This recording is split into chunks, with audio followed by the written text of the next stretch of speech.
9 de la mañana con 38 minutos. Estamos en ampliación de noticias. Hablamos ahora de lo siguiente. El gobierno ha aprobado un proyecto de ley para ingreso libre a las universidades públicas. Ya hay, por supuesto, algunas respuestas y estas vienen de rectores de diversas universidades de educación superior, que lo que dicen es que no se trata en realidad de un ingreso gratuito, sino que se trata de una modalidad distinta de admisión, que esta es progresiva, pero que necesitaría además un presupuesto, que no es tan sencillo como parece. Pero de este tema hablamos justamente con el doctor Enrique Castañeda Saldaña, el rector de la Universidad Peruana Cayetano Heredia. Buenos días, bienvenido. Muy buenos días, muchas gracias Joana, muchas gracias Carlos por la invitación. Muy buenos días. Doctor Castañeda, ¿qué beneficio aportaría este proyecto de ley para los jóvenes de nuestro país en general, ¿no? Esta medida debería ampliarse también a los institutos superiores, a los institutos, por ejemplo, tecnológicos. Bien, yo veo que aparentemente por la lectura inicial de este proyecto de ley, como que tendría un beneficio de ampliar la cobertura de más estudiantes que puedan ingresar a las universidades. Por ese lado uno podría mencionar que es una medida que buscaría fortalecer las competencias de estudiantes que logren, tanto en las universidades como señala en el proyecto de ley, e Instituto de Educación Superior. Por ahí podríamos pensar que aparentemente es beneficiosa, pero nos generan algunas dudas, algunas observaciones que podríamos tener en esta buena intención. En primer lugar, lo que hemos observado y que tenemos que ver es los efectos que ha tenido la pandemia durante estos 2 últimos años y las brechas que se han ido generando en el proceso de aprendizaje de los estudiantes de nivel primaria y secundaria. Entonces, en el sistema actual, donde se ingresa a las universidades, tanto públicas como privadas, a través de procesos de admisión, observamos que los alumnos vienen con unas brechas importantes dentro de su formación preuniversitaria.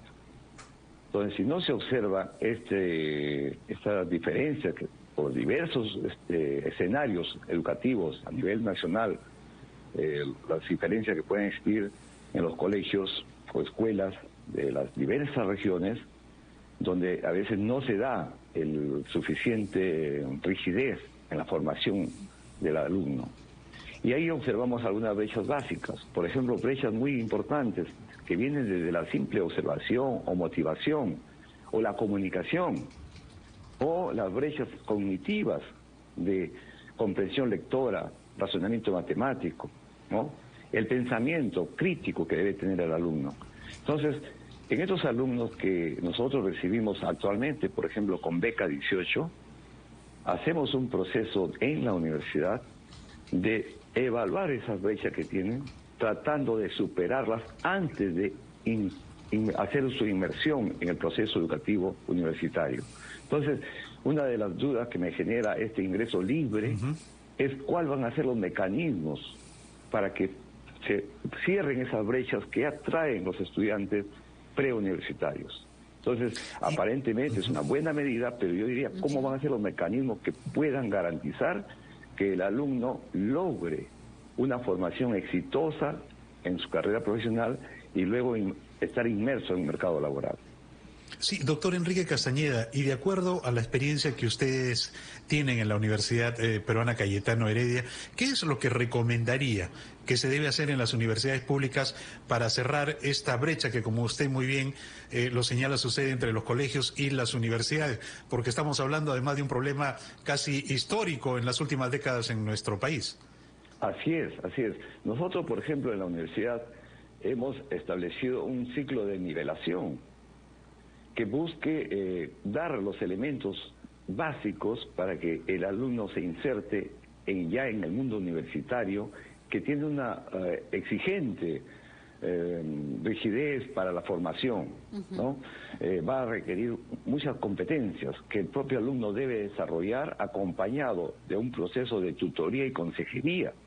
Entonces, todo ello conlleva un proceso de revisar nuestras estructuras antiguas de formación académica, donde en muchas universidades veíamos que los primeros años lo que significaban era deserción educativa, porque no lograban superar los ciclos básicos.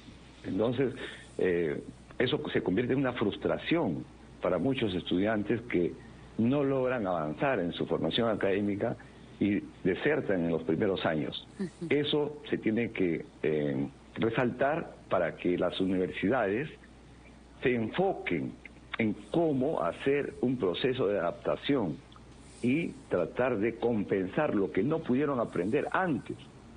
Esto debió haberse enseñado en la educación básica, en la educación secundaria, y lo que no pudieron aprender, hacerlo en un proceso inductivo al ingresar a la universidad. Claro, pero con esta ley, digamos, de ingreso libre a las universidades, ¿este proyecto realmente va a beneficiar a la educación del país o podría beneficiarlo a un largo plazo? Podría ser, pero yo me referiría a algunas experiencias que se han ido más bien dejando de lado de parte del Ministerio de Educación, como es Beca 18, por ejemplo. Ese ha sido un programa que ha dado buenos frutos. Nosotros hemos tenido alumnos de Beca 18, en la cual de todas las regiones del país, y especialmente de la Amazonía, que han podido desarrollar toda una formación y luego reinsertarse en su ambiente, en sus regiones, y ser muy beneficioso para elevar el nivel formativo de sus propias regiones.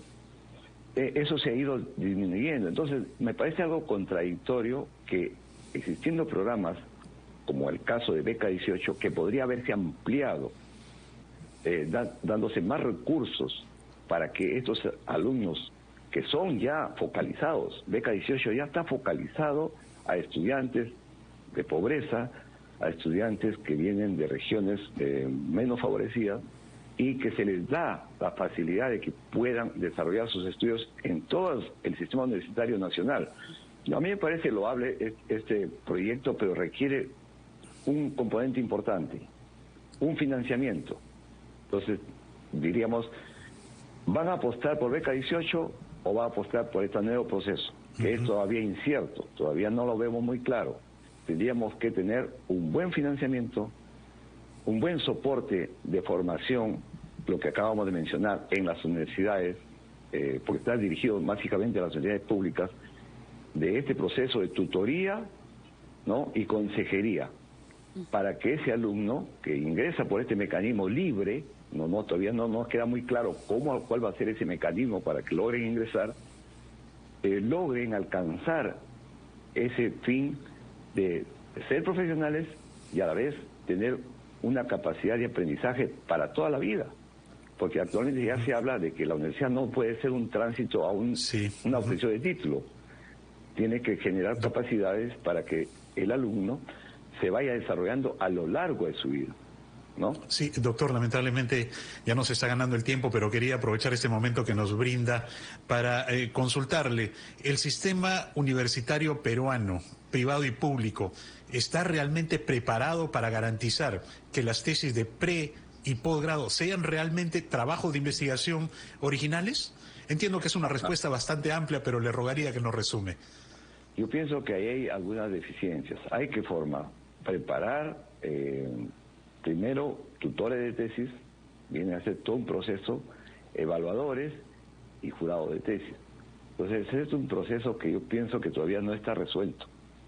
Necesita fortalecerse mucho. El sistema educativo, yo pienso que estamos en un proceso intermedio. No olvidemos que estamos en una de las mayores crisis de la educación nacional y latinoamericana. Entonces, hemos descendido en los niveles educativos. Y ahí necesita un gran esfuerzo, pero un gran esfuerzo que sea una cruzada nacional, ¿no?, que comprometa a todas las instituciones de educación en general y con los órganos de gobierno, para poder consolidar una verdadera formación de los ciudadanos, formar ciudadanos y que puedan reinsertarse o insertarse en el mundo laboral y ser productivos y competitivos a nivel nacional y mundial. Perfecto. Muchas gracias por su tiempo al doctor Enrique Castañeda Saldaña.